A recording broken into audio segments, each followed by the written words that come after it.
नमस्कार विद्यार्थी मित्रों, 12th science physics chapter number 12 lecture number 6 lecture number 5 में आपणे જ્યારે ઇલેક્ટ્રોન એક ઉર્જા સ્તરમાંથી બીજા ઉર્જા સ્તરમાં સંક્રાંતિ કરે ત્યારે તેની સાથે સંકળાયેલ તરંગ લંબાઈ અને આવૃત્તિ છે એના સૂત્ર વિશે આપણે ચર્ચા કરી, તેમજ શોષિત અને ઉત્સર્જિત આવૃત્તિના કિસ્સામાં શું છે એના વિશે આપણે બે દાખલાઓ છે જોયા. હવે આપણે આ લેક્ચરની અંદર રુધરફર્ડના મોડેલ આધારિત રુધરફર્ડના પરમાણુ મોડેલ આધારિત જે એની સૂચનાથી જે પ્રયોગો થયા છે ગાયગર અને માર્સડન એના પ્રયોગ વિશે છે એ આપણે ચર્ચા કરવાના છીએ. બરાબર, એટલે આપણે આવી સૂચના લખીએ છીએ રુધરફર્ડ મોડેલ તથા ગાયગર માર્સડન પ્રયોગ.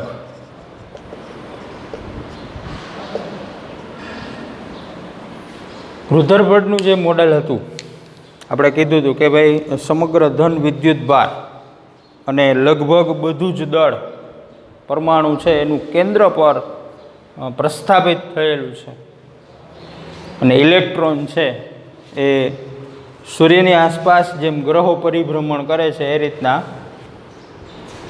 કેન્દ્રની આસપાસ કક્ષાઓમાં પરિભ્રમણ કરે છે. એટલે એનું આપણે નામ આપ્યું હતું રુધરફર્ડનું ન્યુક્લિયર મોડલ. બરાબર, તો 1911માં રુધરફર્ડના સૂચન હેઠળ એમના બે વિદ્યાર્થી ગાયગર અને માર્સડન, આ ગાયગર અને માર્સડન છે એને આ મોડેલ આધારિત છે એક પ્રયોગ છે એની સમજૂતી આપી. તો આ એક પ્રયોગ છે દર્શાવ્યો. પ્રયોગની અંદર આપણે ખાસ કરીને જોવા જઈશું તો એમાં એક આલ્ફા કણ છે એનું ઉદ્ગમ પસંદ કર્યું. એને આલ્ફા કણનું ઉદ્ગમ,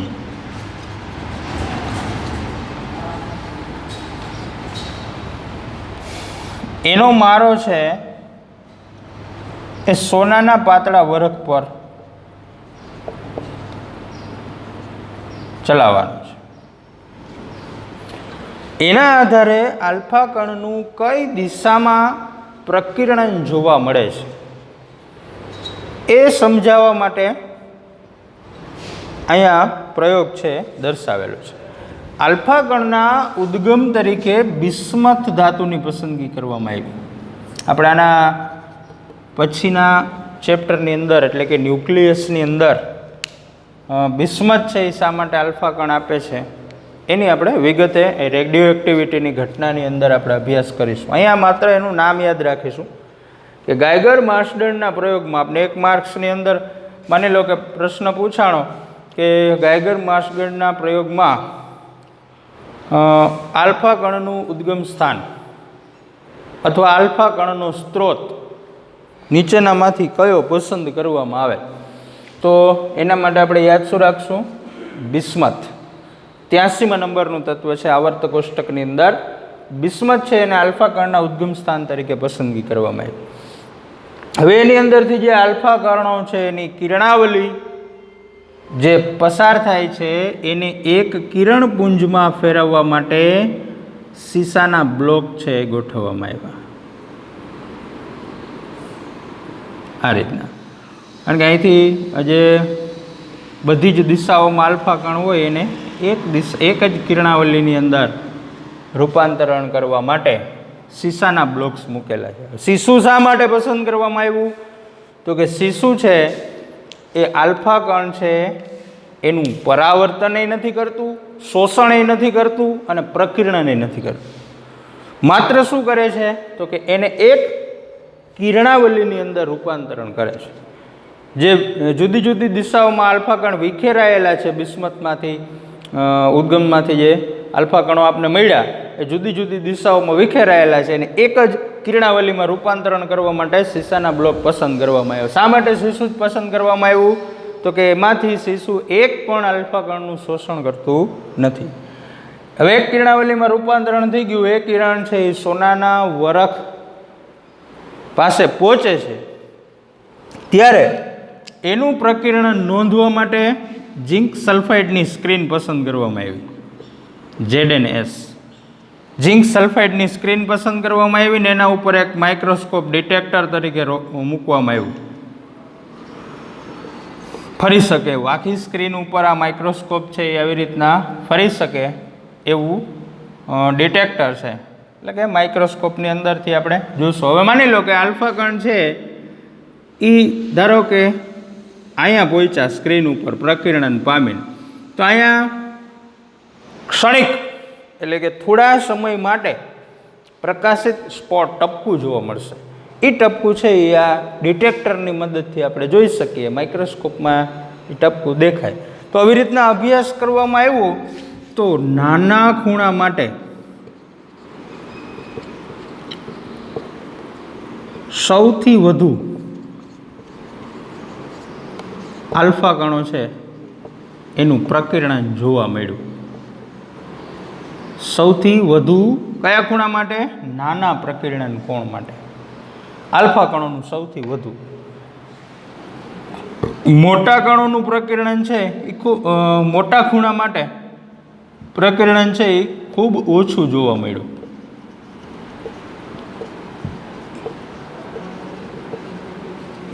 અને પાછળની દિશામાં એટલે પરાવર્તનની જેમ પાછો એ જ માર્ગે પાછો આવ્યો એવું 8001 કણ, 8000 આલ્ફા કણો આપાત થયા હોય ત્યારે એક કણ એટલે 1/8000મો ભાગ એવું આપણે કહી શકીએ. હવે જોજો અહીંયા ઉદ્ગમમાંથી જે આલ્ફા કણ બહાર આવ્યા એની ગતિ ઉર્જા લગભગ 5 મેગા ઇલેક્ટ્રોન વોલ્ટ જેટલી હતી. આ મૂલ્યો છે આપણે 1 માર્કના પ્રશ્ન માટે અને જ્યારે પ્રયોગનું વર્ણન કરતા હોય ત્યારે લખવા ફરજિયાત છે, એટલે આ મૂલ્યો છે એને ખાસ યાદ રાખવાના છે કે આલ્ફા કણ છે એની ગતિ ઉર્જા છે એ 5.5 મેગા ઇલેક્ટ્રોન વોલ્ટ જેટલી હતી. બિસ્મથ છે આલ્ફા કણનું ઉદ્ગમમાંથી બહાર આવેલા આલ્ફા કણો છે અને સીસાના બ્લોકની મદદથી એક કિરણાવલીમાં રૂપાંતરિત કરવામાં આવે. કિરણાવલીમાં રૂપાંતરિત પામેલા જે આલ્ફા કણો છે એની ગતિ ઉર્જા 5.5 મેગા ઇલેક્ટ્રોન વોલ્ટ જેટલી છે. પ્રકિરણ થયા પછી એને નોંધવા માટે ઝિંક સલ્ફાઇડની સ્ક્રીન છે એ નક્કી કરવામાં આવી. સ્ક્રીન ઉપર જ્યાં આલ્ફા કણ છે એ આપાત થશે, પ્રકિરણ પામશે, ત્યાં પ્રકાશિત ટપકું જોવા મળશે. ક્ષણિક હશે, થોડા સમય માટે ટપકું રહેશે. એ ટપકું નોંધવા માટે આપણે એક ડિટેક્ટર તરીકે માઇક્રોસ્કોપની પસંદગી કરેલી છે. એ માઇક્રોસ્કોપ છે એ આખી સ્ક્રીન ઉપર ફરી શકે એવું છે. આમાંથી નોંધ બનાવી આપણે આ પ્રયોગના અંતે ગાયગર અને માર્સડનનું સૂચન એવું કે સૌથી નાના પ્રકિરણ કોણ માટે આલ્ફા કણોની સંખ્યા સૌથી વધારે છે અને મોટા ખૂણા માટે એનું પ્રમાણ ખૂબ ઓછું છે. અને પાછળની દિશામાં પ્રકિરણ પામતા આલ્ફા કણોની સંખ્યા નહિવત. નહિવત શબ્દ એટલા માટે મૂકીએ છીએ કે એને રેશિયો આપ્યો કે 8000 આલ્ફા કણોએ એક આલ્ફા કણ છે એ પાછળની દિશામાં 180 અંશના ખૂણે એટલે કે જે દિશા હતી એની એક્ઝેક્ટ વિરુદ્ધ દિશાની અંદર છે એ પ્રકિરણ પામે છે. વધુમાં આપણે છે એ જે ઝિંક સલ્ફાઇડની તમે સ્ક્રીન ઉપર જે સ્પોટ છે એ સ્પોટને આપણે નોંધ્યું. સાથે સાથે એક બાબત બીજી યાદ રાખીએ કે સોનાનું વરખ છે એની જાડાઈ 2.1 × 10⁻⁷ મીટર. આ વરખ છે એની જાડાઈ 2.1 × 10⁻⁷ મીટર એટલે કે ખૂબ પાતળું વરખ છે એ પસંદ કરવામાં આવ્યું છે. બરાબર, એટલે અહીં શબ્દ મૂક્યો છે સોનાના પાતળા વરખ પર આલ્ફા કણો છે જ્યારે આપાત કરવામાં આવે ત્યારે જે પ્રકિરણ થાય છે એ પ્રકિરણની સમજૂતી અહીંયા ગાયગર અને માર્સડને આપણે આપી છે. બરાબર, પ્રયોગ વિગતે આપણે પાઠ્યપુસ્તકની અંદર આપેલો છે. એની જે શાબ્દિક રજૂઆત છે ખૂબ સરળ છે એટલે સમજી શકશું. પણ હવે અહીંયા મારે બે બાબતો છે એ તમને સમજાવી છે કે અહીંયા માની લો કે આ સોનાનું ન્યુક્લિયસ છે, સોનાનું ન્યુક્લિયસ. આ માની લો કે ઉદ્ગમમાંથી આલ્ફા કણ છે એ આપણે સોનાના વરખ પર આપાત કરીએ છીએ. હવે આપણી સાદી ભાષાની અંદર આને આપણે વિશ્લેષણ કરવા માટે જઈ રહ્યા છીએ. માની લો કે મારે તમને આલ્ફા કણનો ગતિપથ સમજાવવો છે. આના ઉપરથી સોનાના ન્યુક્લિયસની અંદર કેટલો ધન વિદ્યુત ભાર હશે? સોનાના ન્યુક્લિયસની અંદર કેટલો ધન વિદ્યુત ભાર હશે? તો કે જેટલા એની પાસે પ્રોટોન હશે એટલા ઈ જેટલો એની પાસે વિદ્યુત ભાર હશે. હવે સોનાનો પરમાણુ ક્રમાંક 79 છે. એનો મતલબ કે એની અંદર +79 ઈ જેટલો કેન્દ્રમાં ધન વિદ્યુત ભાર છે. આલ્ફા કણ છે એનું બંધારણ છે હિલિયમ જેવું છે, 2He4. પણ આલ્ફા કણ ઇઝ ઇક્વલ ટુ હિલિયમ કણ નહીં, હિલિયમ ન્યુક્લિયસ. યાદ રાખજો, બંધારણ હિલિયમ જેવું છે પણ આલ્ફા કણ છે એ શું છે? તો કે હિલિયમનું ન્યુક્લિયસ છે. મતલબ કે માત્ર હિલિયમનું ન્યુક્લિયસ પ્રેઝન્ટ કરે છે, કક્ષા સહિતનો ભાગ નથી, માત્ર હિલિયમનું ન્યુક્લિયસ એટલે કે કેન્દ્રનો ભાગ આલ્ફા કણ જેવો છે. હવે જોજો અહીંયા તો હિલિયમ ન્યુક્લિયસમાં એના પરમાણુ ક્રમાંક ઉપરથી આપણે કહી શકીએ +2e જેટલો વિદ્યુત ભાર છે એની પાસે.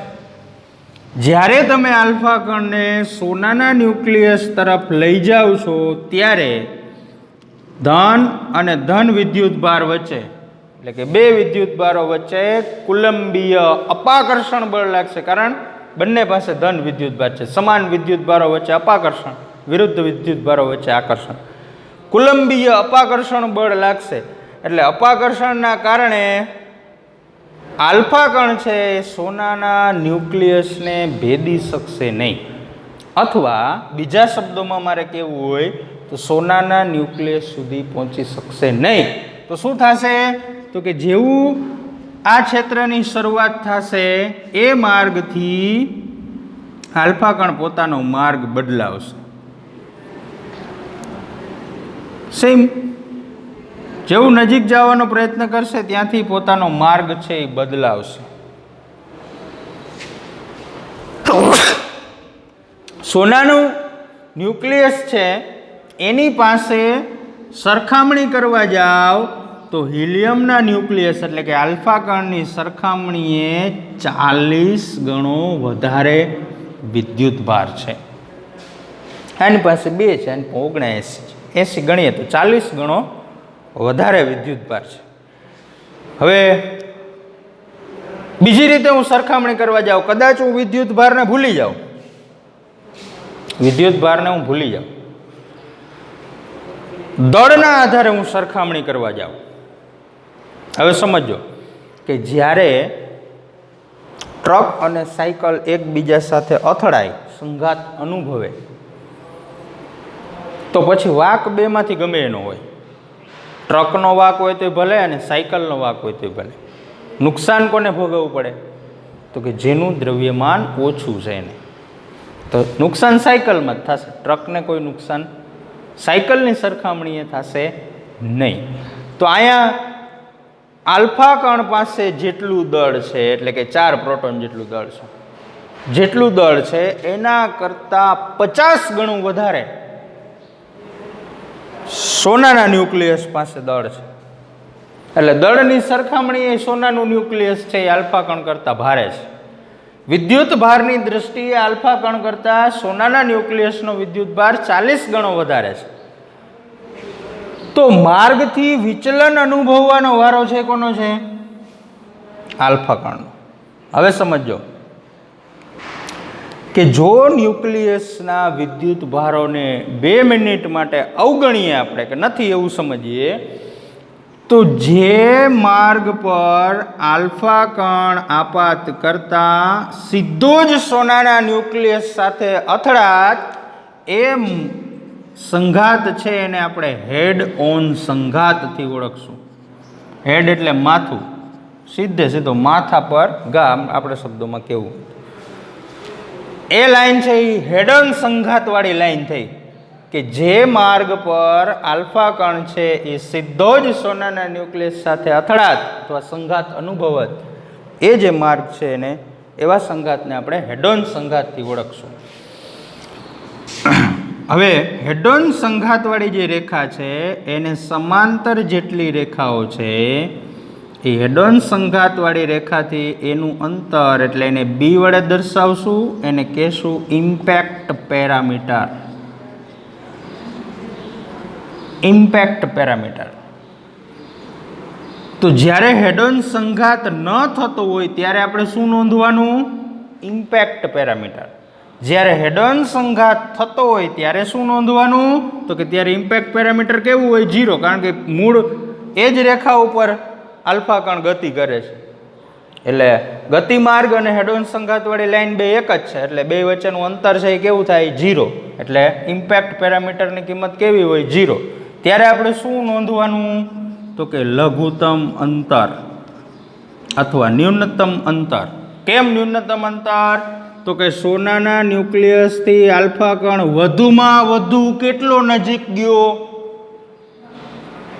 તો વધુમાં વધુ કેટલો નજીક ગયો? તો પ્રયોગોના અવલોકન ઉપરથી એવું જાણવા મળ્યું કે આલ્ફા કણ સોનાના ન્યુક્લિયસથી 10⁻14 મીટર સીધો સુધી છે એ નજીક જઈ શકે છે.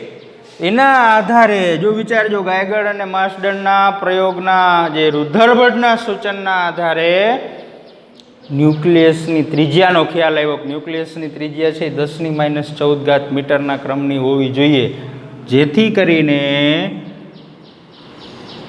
આ 10⁻14 મીટરના ક્રમની ત્રિજ્યા હોય તો જ વધુમાં વધુ છે સોનાના ન્યુક્લિયસથી વધારેમાં વધારે નજીક છે એ આટલું જઈ શકે. આનાથી વધારે નજીક જઈ શકતું નથી, કારણ કે ત્યાંથી અપાકર્ષણની શરૂઆત થઈ જાય છે, જે વિદ્યુત ભારો છે એના કારણે. તો અહીંયા મિત્રો આપણે હેડ ઓન સંઘાત છે એની વાત કરીએ, આલ્ફા કણનો ગતિપથ દર્શાવે છે. પછી જે આ પ્રયોગ છે એના આધારે પ્રકીર્ણન પામતા આલ્ફા કણની સંખ્યા વિરુદ્ધ પ્રકીર્ણન કોણનો આલેખ છે એ લોકોએ બનાવ્યો. તો અહીંયા સંખ્યા, અહીંયા ખૂણો, તો એ આલેખ છે એ નાના ખૂણા માટે સૌથી મોટી કિંમત ધરાવતો હતો. અહીં ખૂણો નાનો તો સંખ્યા વધારે, જેમ જેમ ખૂણો વધતો જાય એમ સંખ્યા છે એ ઘટતી જાય છે. તો આ પ્રકારનો એનો છે આલેખ છે. ફરીથી આની અંદર આપણે જોઈએ કે રુધરફર્ડનું મોડેલ ને ગાયગર માર્શડનનો પ્રયોગ. તો રુધરફર્ડનું મોડેલ છે એ આપણે રજૂ કરી ગયા કે રુધરફર્ડના મોડેલમાં આપણે શું કીધું હતું? તો કે પરમાણુનું સમગ્ર ધન વિદ્યુત ભાર અને લગભગ બધું જ દળ કેન્દ્ર પર પ્રસ્થાપિત થયેલું છે, અને જેમ સૂર્યની આસપાસ ગ્રહો પરિભ્રમણ કરે છે એ રીતના ઇલેક્ટ્રોન છે એ કેન્દ્રની આસપાસ કક્ષાઓમાં પરિભ્રમણ કરે છે. હવે આલ્ફા કણના પ્રકીર્ણન માટે રુધરફર્ડના સૂચનથી ગાયગર અને માર્શડન નામના વૈજ્ઞાનિકોએ, પોતાના જ વિદ્યાર્થીઓ છે, એણે એક પ્રયોગ રજૂ કર્યો. એના જરૂરી વસ્તુઓ છે એની પહેલાં આપણે વાત કરીએ. એક આલ્ફા કણનો ઉદ્ગમ જોઈએ, સોનાનું પાતળું વરખ જોઈએ, આલ્ફા કણોને નોંધવા માટે એક ZNSની સ્ક્રીન જોઈએ, એટલે કે ઝિંક સલ્ફાઇડની સ્ક્રીન જોઈએ, અને આલ્ફા કણની નોંધ કરવા માટે ડિટેક્ટર તરીકે માઇક્રોસ્કોપની જરૂર પડે. આલ્ફા કણના ઉદ્ગમ તરીકે આપણે પસંદગી કરી છે બિસ્મથની. હવે એ બિસ્મથમાંથી જે આલ્ફા કણો છે એ આપણે મળ્યા, એને એક કિરણાવલીમાં રૂપાંતરણ કરવા માટે સીસાના બ્લોક્સ છે ગોઠવેલા છે. શા માટે સીસાની પસંદગી થઈ છે એની પણ આપણે વાત કરી કે સીસું છે એ આલ્ફા કણનું શોષણ કરતું નથી, માત્ર એક કિરણપુંજની અંદર એનું રૂપાંતરણ કરશે. હવે એ આલ્ફા કણો છે એની ગતિ ઉર્જા 5.5 મેગા ઇલેક્ટ્રોન વોલ્ટ આસપાસની છે, જ્યારે તે 2.1 × 10⁻7 મીટર જાડાઈનું સોનાના વરખની જાડાઈ આપી છે. આમ ગણો તો -7 મીટરના ક્રમની જાડાઈ છે, એટલે ખૂબ પાતળું વરખ છે. સોનાના વરખ ઉપર જ્યારે આલ્ફા કણો છે એ પહોંચે છે ત્યારથી એનું પ્રકીર્ણન થાય છે, એ પ્રકિરણ નોંધવા માટે ઝિંક સલ્ફાઇડની સ્ક્રીન ઉપર ક્ષણિક પ્રકાશિત ટપકું જોવા મળશે. એ ટપકાના આધારે આપણે ડિટેક્ટરની મદદથી નોંધશું કે કયા ખૂણે કેટલા આલ્ફા કણો છે એનું પ્રકિરણ જોવા મળ્યું. તો આ પ્રયોગના અંતે ગાયગર અને માર્સડનના તારણો પરથી સૌથી નાના ખૂણા માટે આલ્ફા કણોનું પ્રકિરણ મહત્તમ થાય છે. એટલે નાના પ્રકિરણ કોણ માટે પ્રકિરણ પામતા આલ્ફા કણોની સંખ્યા ખૂબ વધારે છે, જ્યારે મોટા ખૂણા માટે આલ્ફા કણોની સંખ્યા છે ખૂબ ઓછી જોવા મળી. અને પાછળની દિશામાં એટલે કે 180 અંશના ખૂણા માટે 8001 આલ્ફા કણ છે એ પાછળની દિશામાં પ્રકિરણ પામે છે. 8001. સાથે સાથે આલેખની વાત કરવી હોય તો પ્રકિરણ પામતા આલ્ફા કણો વિરુદ્ધ પ્રકિરણ કોણ છે એનો જો આલેખ બનાવવામાં આવે તો પ્રયોગના આધારે જ આપણે આલેખ બનાવી શકીએ કે નાના ખૂણા માટે સૌથી વધારે સંખ્યા, તો સંખ્યા સૌથી મેક્સિમમ નાના ખૂણામાં. જેમ ખૂણો વધતો જાય એમ પ્રકિરણ પામતા આલ્ફા કણોની સંખ્યા એ ખૂણા માટે ઘટતી જાય છે. પછી આપણે આલ્ફા કણનો ગતિપથ દર્શાવવા માટે બે બાબતો છે એ મેં તમને ધ્યાનમાં રાખવાની કીધી. એક, આલ્ફા કણ શું છે તો કે હિલિયમનું ન્યુક્લિયસ છે. હિલિયમ તત્વ નથી, હિલિયમ ન્યુક્લિયસ છે. તો હિલિયમ ન્યુક્લિયસ છે એનું બંધારણ 2He4, એટલે કે એની પાસે કેન્દ્રમાં 2 પ્રોટોન છે, એટલે એનો વિદ્યુતભાર +2E જેટલો છે આલ્ફા કણનો. સામે છે સોનાનું વરખ. તો સોનાના ન્યુક્લિયસ છે એની અંદર પ્રોટોનની સંખ્યા એના પરમાણુ ક્રમાંક જેટલી હશે, તો સોનાનો પરમાણુ ક્રમાંક છે 79, તો એના વિદ્યુતભારની કિંમત થશે +79E. હવે જોજો, જ્યારે આલ્ફા કણ છે એ સોનાના વરખ તરફ ગતિ કરશે ત્યારે બંને ધન વિદ્યુતભાર હોવાથી આલ્ફા કણ અને સોનાના ન્યુક્લિયસ વચ્ચે કુલંબીય અપાકર્ષણ બળ લાગશે. કુલંબીય અપાકર્ષણ બળના કારણે આલ્ફા કણને પોતાના માર્ગથી વિચલિત થવું પડશે, મૂળ માર્ગે ગતિ નહીં કરી શકે. તો હવે જેનો સંઘાત જો હેડ ઓન સંઘાત સ્વરૂપનો હોય, એટલે કે જે માર્ગ ઉપર આલ્ફા કણ ગતિ કરતો હોય જો સીધો જ સોનાના ન્યુક્લિયસ સાથે અથડાય એવો માર્ગ હોય તો એને આપણે એવા સંઘાતને હેડ ઓન સંઘાત તરીકે ઓળખીશું. હેડ ઓન સંઘાત ન હોય એવા કિસ્સામાં એને સમાંતર જે માર્ગ છે આલ્ફા કણનો એ માર્ગ અને હેડ ઓન સંઘાતવાળી રેખા બંને વચ્ચેનું અંતર ઇમ્પેક્ટ પેરામીટર તરીકે ઓળખાશે. એને આપણે સ્મોલ b થી દર્શાવશું. અને હેડ ઓન સંઘાતવાળી લાઈન હોય તો એ b ની કિંમત છે 0 થશે. ત્યારે શું ગણવાનું તો કે લઘુત્તમ અંતર. તો પ્રયોગના આધારે આલ્ફા કણ સોનાના ન્યુક્લિયસથી વધુમાં વધુ 10⁻14 મીટર જેટલો નજીક જઈ શકે છે. આનાથી વધારે નજીક જઈ શકતો નથી. ત્યાંથી આપણે ન્યુક્લિયસ છે એની ત્રિજ્યાનો અંદાજ આવ્યો કે ભાઈ 10⁻14 કે 10⁻15 મીટરના ક્રમની ન્યુક્લિયસની ત્રિજ્યા હોવી જોઈએ. વિદ્યુત ભારની સરખામણી આપણે કરી આલ્ફા કણ અને સોનાના ન્યુક્લિયસ વચ્ચે, તો આલ્ફા કણ કરતાં 40 ગણો વધારે વિદ્યુત ભાર છે એ સોનાનું વરખ ધરાવે છે. તેમજ જો તમે દળની વાત કરવા જાઓ તો દ્રવ્યમાન 4 પ્રોટોન જેટલું છે હિલિયમ પાસે, એટલે કે આલ્ફા કણ પાસે. સોનાના વરખ પાસે એના કરતાં 50 ગણું વધારે દળ છે. તો દ્રવ્યમાનની સરખામણીએ પણ સોનાનું વરખ છે એ વધારે છે. તો આલ્ફા કણ અને સોનાના વરખ વચ્ચે વિદ્યુત ભારની સરખામણી હોય કે દળની સરખામણી હોય, સોનાનું વરખ છે એ બંને રીતે મોટું છે. દળની દૃષ્ટિએ પણ 50 ગણું મોટું છે આલ્ફા કણ કરતાં, અને વિદ્યુત ભારની દૃષ્ટિએ પણ 40 ગણું વધારે વિદ્યુત ભાર છે ધરાવે છે. સોનાના વરખ અને આલ્ફા કણ વચ્ચે જે લાગતું કુલંબીય અપાકર્ષણ બળ છે એની ગણતરી માટે આપણી પાસે કુલંબીય બળનું સૂત્ર છે.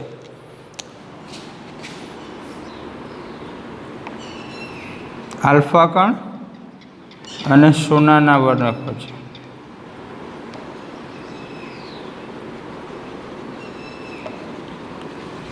લાગતું કુલંબીય બળ. વિદ્યુતભાર અને વિદ્યુત ક્ષેત્ર પાઠની અંદર એટલે કે પહેલા ચેપ્ટરની અંદર તમે આનો અભ્યાસ કર્યો હશે. 1/4πε0 ઉપયોગ આપણે કરી ગયા છીએ આનો Q1 Q2/r². હવે જોજો અહીંયા 1/4πε0 Q1 તરીકે એક વિદ્યુતભાર આપણે પસંદ કરીએ આલ્ફા કણનો.